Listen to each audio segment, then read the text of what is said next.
Hello students of class 9. Now let's move on to part number 2 of our new chapter Constitutional Design. Constitutional design के part number first में जो हमने बात की थी वो की थी साउथ अफ्रीका की, कि कैसे साउथ अफ्रीका बिना कॉन्स्टिट्यूशन, जब उसमें कॉन्स्टिट्यूशन नहीं था तो अपार्थाइड की प्रैक्टिस हो रही थी, डिस्क्रिमिनेशन हो रहा था ब्लैक्स और वाइट्स के बीच में। नेल्सन मंडेला और उनके साथ बहुत सारे लीडर्स ने एक तरह से प्रोटेस्ट किया गवर्नमेंट के खिलाफ और जेल में भी गए। जेल से बाहर आने के बाद नेल्सन मंडेला एक तरह से अफ्रीका के प्रेसिडेंट बने और हीरो बन गए, है ना, अफ्रीका की जनता के लिए, खासकर ब्लैक्स के लिए।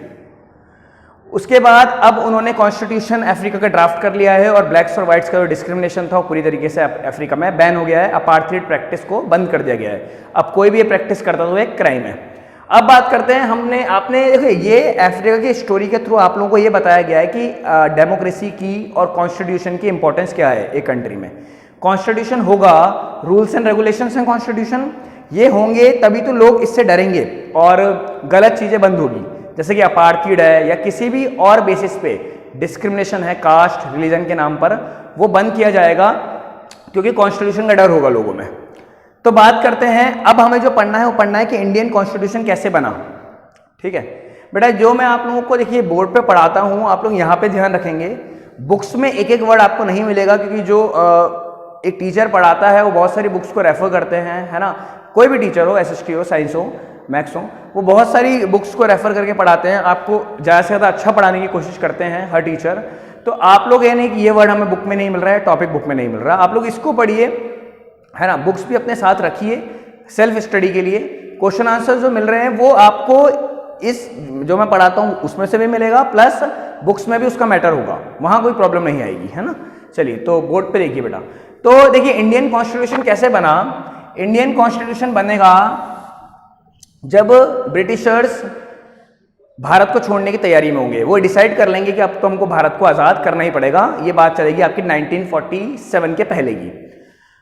तो देखिए इंडियन कॉन्स्टिट्यूशन जो बना है उसे बनाया है एक कॉन्स्टिट्यूएंट असेंबली ने।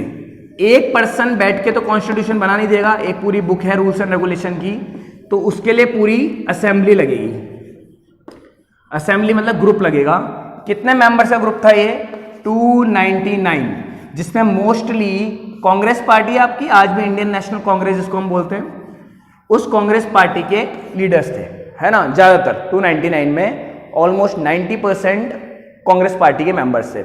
एक कॉन्स्टिट्यूएंट असेंबली बनी जिसकी फर्स्ट मीटिंग हुई 9 दिसंबर 1946 को।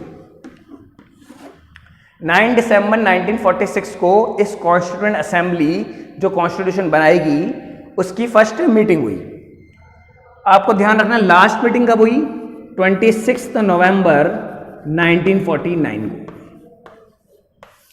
यानी कि लगभग 3 साल लगे इंडियन कॉन्स्टिट्यूशन को तैयार होने में। 2 years 11 months and 18 days। हम अप्रॉक्स में बात करें तो 3 years, कंप्लीट तो नहीं लेकिन अप्रॉक्सीमेटली 3 years लगे। तो 299 मेंबर्स ने मिलकर बनाया आपका कॉन्स्टिट्यूशन। एक असेंबली थी। 9 दिसंबर 1946 को इस असेंबली ने वर्क करना चालू किया और 26 नवंबर 1949 को इंडियन कॉन्स्टिट्यूशन बन गया। ठीक है, एक सेकंड, कुछ ऐसा तो नहीं है मैं भूल रहा हूँ।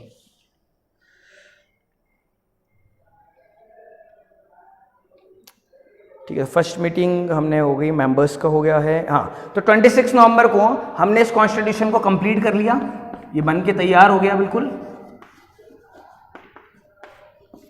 ठीक है, इसके 2 महीने बाद यानी कि 26 जनवरी, देखिए 1950 अब चेंज हो जाएगा, 1949 अब चेंज हो जाएगा 1950 में। इस कॉन्स्टिट्यूशन को हमने पूरे भारत पे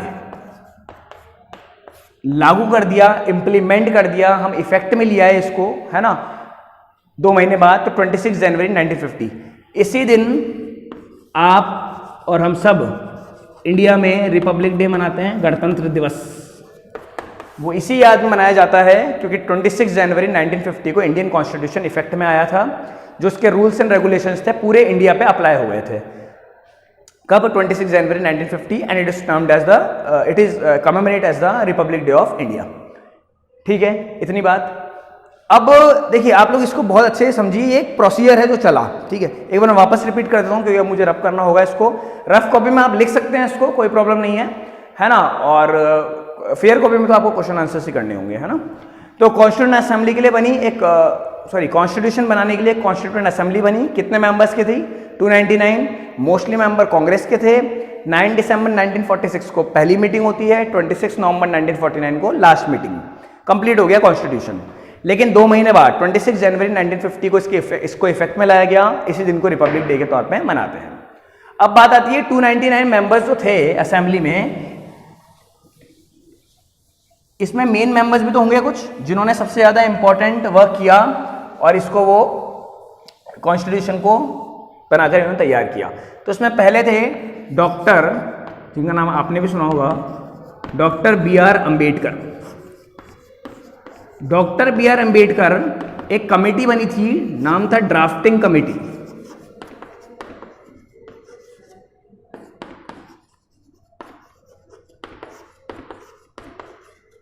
उसके हेड थे, ये सबसे इंपॉर्टेंट पर्सन माने जाते हैं जब हम बात करते हैं इंडियन कॉन्स्टिट्यूशन की। क्यों माने जाते हैं? क्योंकि आप क्वेश्चन कर सकते हैं कि 299 टोटल मेंबर थे, फिर डॉक्टर B.R. अम्बेडकर के नाम क्यों सबसे पहले लिया जाता है? देखिए, ये 299 मेंबर्स बैठे हैं, अपनी अपनी बात बता रहे हैं कि कॉन्स्टिट्यूशन में क्या होना चाहिए, रूल्स एंड रेगुलेशन में क्या होना चाहिए, क्या नहीं होना चाहिए।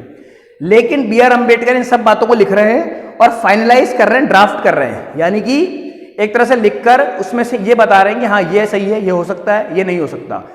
सबकी बात सुनी इन्होंने, उसके बाद एक बुक तैयार हुई, एक ड्राफ्ट तैयार हुआ सिर्फ, है ना, एक बहुत सारे पेजेस का एक बंडल तैयार हो गया कि ये सब बातें लोगों ने की है। अब मैं इसको पढ़ूंगा, ठीक है, सब में पहले हम वर्क करेंगे कि क्या बातें अच्छी हैं, क्या बातें बुरी हैं, क्या इंडियन कॉन्स्टिट्यूशन में फाइनली शामिल होगा, क्या नहीं होगा, वो इन्होंने करा। उसके बाद इनकी कमेटी ने पूरे कॉन्स्टिट्यूशन पे वर्क किया और एक एक वर्ड कॉन्स्टिट्यूशन का पढ़ के बताया हर मेंबर को, क्योंकि जो मेंबर थे 299 उनको तो पता हो कि क्या क्या चीजें हम ले रहे हैं कॉन्स्टिट्यूशन में, क्या क्या चीजें हटा रहे हैं। तो वो पूरे मेंबर्स तक इस कॉन्स्टिट्यूशन को पहुंचाने का काम डॉक्टर B.R. अम्बेडकर ने किया। ड्राफ्ट करने के बाद, ड्राफ्ट होता है फाइनलाइज करना, है ना, कि ये कॉन्स्टिट्यूशन में होगा, उसको फिर वर्ड टू वर्ड, यूं भी नहीं कि ऊपर से हमने बता दिया कि हाँ ये ले लिया, ये ले लिया, ऐसे नहीं, वर्ड टू वर्ड एक एक शब्द पढ़ के बताया गया असेंबली में, ताकि एवरीथिंग क्लियर हो, कि एवरीथिंग क्लियर हो एवरीबडी को, कि हाँ एक एक मेंबर को ये पता हो कि कॉन्स्टिट्यूशन में किन किन चीजों को लिया गया है। ये काम डॉक्टर B.R. अम्बेडकर ने करा, इसलिए ड्राफ्टिंग कमेटी के चेयरमैन होते हैं इन्हें रहे ये, और इन्हें एक और नाम से जाना जाता है, father of Indian constitution. Indian constitution बनाने में सबसे इंपॉर्टेंट रोल था B.R. अम्बेडकर का। That's why he is also known as father of Indian constitution. इनको फादर ऑफ इंडियन कॉन्स्टिट्यूशन भी बोला जाता है ना, भारतीय संविधान के पितामह, कि ये नहीं होते तो इंडियन कॉन्स्टिट्यूशन शायद बन ही नहीं पाता, है ना। इन्होंने बहुत इंपॉर्टेंट वर्क किया, चाहे वो दलित्स हो, मुस्लिम्स हो, हिंदू हो, क्रिश्चियंस हो, सबकी बात इन्होंने रखी उस कॉन्स्टिट्यूशन में, पूरी सबकी हर मेंबर को ढंग से सुना, है ना, और इन्होंने फाइनलाइज किया। मैं आपको यहाँ पे एक और बार बता दूं, जो इंडियन कॉन्स्टिट्यूशन था जिसमें असेंबली में 299 मेंबर्स थे, वो हर जाति, हर धर्म, गरीब अमीर, हर स्टेट से आते थे। ऐसा नहीं है कि हिंदू ही रख लिए, मुस्लिम्स रख लिए, अमीर रख लिए, गरीब रख लिए, ऐसा नहीं है।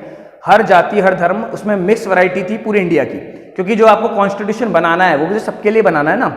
आज जो कॉन्स्टिट्यूशन बनके तैयार हुआ है उसको हिंदू भी पालन करेंगे, मुस्लिम्स भी करेंगे, सिख भी करेंगे, ईसाई भी करेंगे, अमीर भी करेगा, गरीब भी करेगा। तो इसीलिए वो मेंबर्स भी हर कम्युनिटी से आते थे, है ना। हालांकि ये एग्जाम में लिखने को कभी नहीं आएगा, लेकिन आपको ये भी ध्यान रखना है, ठीक है। उसके बाद एक और चीज जो आपको याद रखनी है कि डॉक्टर B.R. अम्बेडकर, तो देखिए यहाँ पे कंफ्यूजन क्रिएट होता है। Doctor B.R. अम्बेडकर मैंने आपको क्या बताया, ड्राफ्टिंग कमेटी के चेयरमैन है और फादर ऑफ इंडियन कॉन्स्टिट्यूशन कहलाते हैं। एक और नाम आएगा इसमें,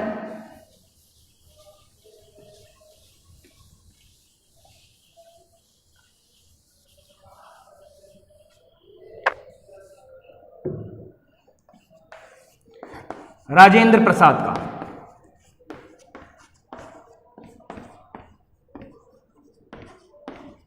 राजेंद्र प्रसाद हेड थे या चेयरमैन थे पूरी कॉन्स्टिट्यूएंट असेंबली के। ये 299 मेंबर्स के हेड थे पूरे,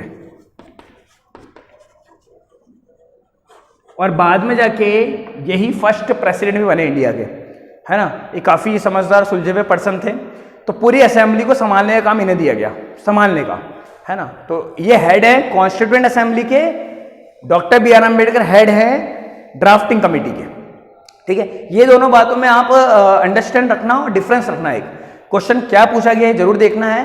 हेड ऑफ कॉन्स्टिट्यूएंट असेंबली पूछा गया तो answer is Rajendra Prasad. And head of drafting committee, या हेड आ सकता है या इसकी जगह एक और वर्ड यूज हो सकता है, वो ज्यादा कॉमन है वैसे, चेयरमैन। तो चेयरमैन ऑफ ड्राफ्टिंग कमेटी पूछा गया तो doctor B R Ambedkar. Chairman या हेड ऑफ कॉन्स्टिट्यूएंट असेंबली पूछा गया तो डॉक्टर राजेंद्र प्रसाद, ठीक है। ये दो इंपॉर्टेंट मेंबर्स थे, हालांकि और भी हैं, अभी मैं उनके बारे में भी आपको बताऊंगा, है ना, कौन कौन से और मेंबर्स थे कॉन्स्टिट्यूएंट असेंबली में। वैसे 299 टोटल है, लेकिन इंपॉर्टेंट मेंबर्स की बात करेंगे जो जिन्होंने इंपॉर्टेंटली वर्क किया उस कॉन्स्टिट्यूशन के लिए। चलिए पार्ट नंबर 3 में उसकी बात करते हैं। Thank you.